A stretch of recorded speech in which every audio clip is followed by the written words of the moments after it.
This is how to play Apothecary Plague Doctors. First, take your board and open it up. You'll notice that the board is separated into a few different parts. At the bottom in green, we have the garden. In the middle is the agenda row. We have spots for the ingredient in the agenda deck. And then we have our order board, which takes up the upper half. The first thing you'll need to do is separate the ingredients, the agenda cards, the order cards, and the event cards, making sure to also separate water cards and prayer cards from the ingredients deck. Prayer cards go to the church face up, and water cards go to the well face up. Depending on the number of players you have in your game, you'll need to remove some cards from the well. For a 2-player game, remove 2, and for a 3-player game, remove 1. Once this is done, take the ingredients deck, give it a shuffle, and deal 5 cards out to each player. Then take and shuffle the agenda cards and deal 2 out to each player. Place the ingredient deck and the agenda deck in their corresponding spaces on the board. The next thing you'll need to do is craft the order deck. Take and shuffle the order cards, and then deal face down a number of cards based on the player count. For a 2-player game, deal out 20. For a 3-player game, deal out 25. And for a 4-player game, deal out 30. Then take the remaining order cards and set them aside. Proceed to shuffle the event deck. For this one, you'll deal 8 cards face down for a 2-player game, 10 for a 3-player game, and 12 for a 4-player game. Any remaining events can be put back in the box. They will not be used in this game. Once all of this is done, you'll then shuffle these cards together to form the order deck. When you're satisfied, put it into its corresponding spot on the board. Take the order cards that you set aside earlier and place a number of orders depending on the player count face up onto the order board. Then it's time to create the garden, which you'll do by flipping face up cards from the ingredients deck and placing them into the corresponding spots on the garden depending on your player count. This always equals the number of players plus 2. Then you'll do the same for the agenda deck. The cards here should match the number of players plus 1. The ultimate goal of the game is to have the most money at the end of the game. Money is shown in the top right corner of order cards, which you're going to need to complete. You'll do this by discarding the corresponding ingredient from your hand. Play consists of turns. Each player will take a full turn, which consists of these 5 phases in order. Once a player is done with all 5 phases, play then goes to the next person. The first phase is optional and it's called Cultivate. In this phase, you have 2 options. You can either till the garden by choosing 1 to 2 cards to discard from the garden, and then replace those cards from the ingredients deck, as is shown here. The other option you have is to plan. This consists of choosing an agenda card, discarding it from the agenda row, and then replacing it with a card from the agenda deck. Now you can only ever do one of these 2 things on this phase, or you can skip it entirely.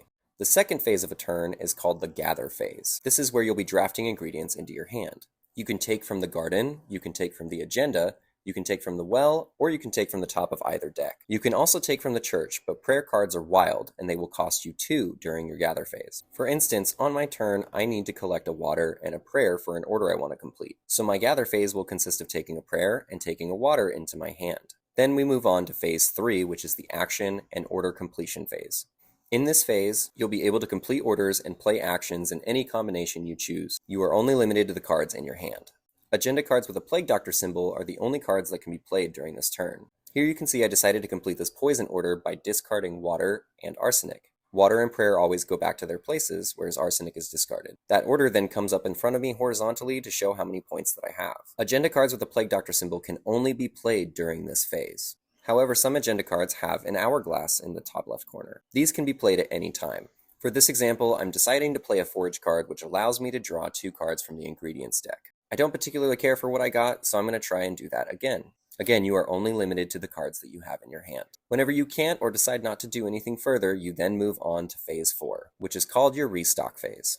This phase simply consists of restocking any ingredients you took from the garden, and then working your way from bottom to top on the board.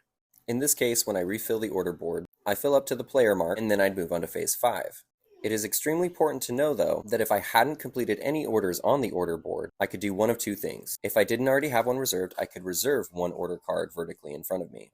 If I already had a reserved card, I would need to choose one of these from the row to discard. This keeps the momentum of the game going. As you restock the order board, you'll find events. Some of these are beneficial, and some of these are not so beneficial. To resolve an event, simply follow the text and then discard the card. There is a chance that you'll end up with multiple events during one restock phase. You'll always reveal these one at a time, carry out the text, and then discard the card, noting that some events are special events, but we'll go over those a little bit later in the video.